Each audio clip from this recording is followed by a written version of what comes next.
The death rate for cancer has noticeably decreased since the 1990s. Reasons include advancements in screening and treatments, but are there other factors leading to the encouraging numbers? Joining us now is Dr. Josh LaBaer, Executive Director of ASU's Biodesign Institute. It's always a pleasure. Good to see you, sir. It's good to see you as well. All right, the death rate for cancer decreasing since the 1990s. I'm going to guess smoking plays a big part in it. For sure, that's a big effect. The smoking rates have dropped initially with men and then eventually with women, and so we've seen a drop in lung cancer in both.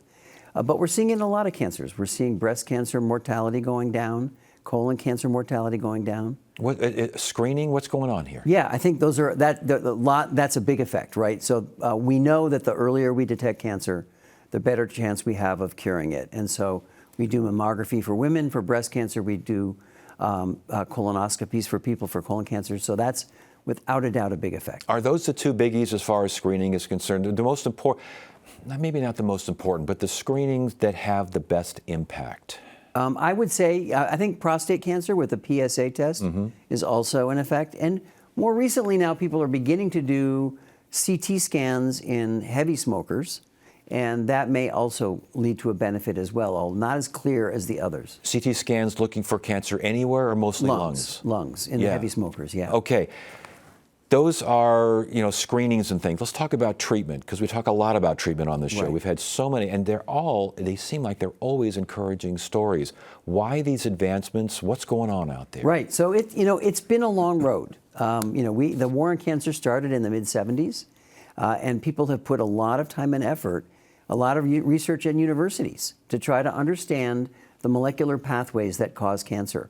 And we have over time been getting better and better at treating this disease. Initially, it was the kind of classic chemotherapy that everyone's kind of familiar with. But over time, as we understand the molecular pathways that cause the disease, we've been able to very specifically target those pathways. And so we're coming up with drugs that are less toxic, that make people feel less ill, and yet still stop the cancers. And so the combination of all of those factors have led to better cure rates. And that what you're talking about is development of cancer, or are you talking about the actual cause, the initial point of cancer? Well, we understand the causes of cancer, but we're developing drugs to interrupt them. So we're trying to block the pathways that make cancers do the things that they do. What's the latest in that? Well, probably the biggest one, of course, is immunotherapies. Yes. Those emerged in the mid-2010s, if you will, the teens. And these are drugs that basically augment the body's own immune system and enable it to fight the cancer and kill it. And we've seen some remarkable outcomes. The classic one, of course, that we all know is President Jimmy Carter. Yeah. Who was diagnosed with a disease that when I became an oncologist, that disease was a 6-month prognosis. People with malignant melanoma had a very poor outcome. And he went on to live a decade after his diagnosis and almost certainly was cured of it. Well, it's interesting you bring up immunotherapy, because when it first started, man, we did so many shows on that. It was very encouraging, lots of positivity. I haven't heard that much about it lately. Is that because it has become almost mainstream? It is mainstream. I would say not for every cancer and certainly not for every patient, because not everybody responds. But it is routinely done in numerous cancers now. Which cancers are doing the best right now? Which cancers still need some work? Well, and it's a little bit of a mix. So I would say breast cancer has certainly seen a lot of improvement. A lot of that has to do with early detection. If a woman is detected with a small tumor with no evident metastasis or any spread, she's probably, on almost 100% 5-year survival if it's a stage 1 cancer and maybe even an early stage 2 cancer. So really very encouraging in that disease. We've certainly gotten better with colon cancer because of colonoscopy and early detection there. If we catch those tumors small, they can be removed at the time of the colonoscopy and people never hear from it again. But there are forms of breast cancer where it's not as encouraging. Triple negative disease is still a challenge. Yeah. Lung cancer is still a challenge, even though we can detect some of those tumors earlier.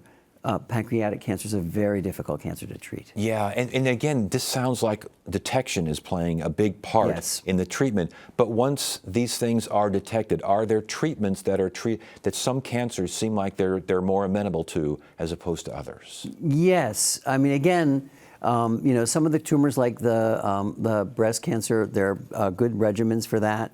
In the case of melanoma, if you happen to have a immunotherapy responsive disease, the outcomes can be very good. For those that don't respond well to the immunotherapies, then it's a much more challenging illness. So, that's where the fight needs to continue. We need to understand why some people fail. And is it a question of fighting one cancer and using the techniques, what you've learned, to fight another cancer? Or is this, because I know you're very big as far as individual, treatments and these sorts of personalized Right. therapies, if you will. Personalized therapies kind of the way of the future, or are we the other side going? It is. In fact, some people like to call it, instead of personalized, precision therapies. There you go. It's a term that some people prefer to use, and in part because while when I went to medical school and then later became an oncologist, there was breast cancer. But now we know breast cancer is 5 or 6 at least different diseases based on the molecules that define those different cancers. So we need to actually look not just at the fact that it started in the breast, but what are the molecular pathways that define that tumor, and then we can come up with better therapies for it. Last question before you go. What excites you most right now as far as cancer treatment, therapies, diagnosis, all of it? I think I think this whole approach to looking at the molecular pathways and perhaps finding better ways to stimulate the immune system to help augment a patient's ability to fight that tumor, I think those are areas where we've got a lot of promise. Yeah, very good. Dr. Josh LaBaer, again, ASU Biodesign Institute. Good to have you here. It's great to be here. Thank you so much.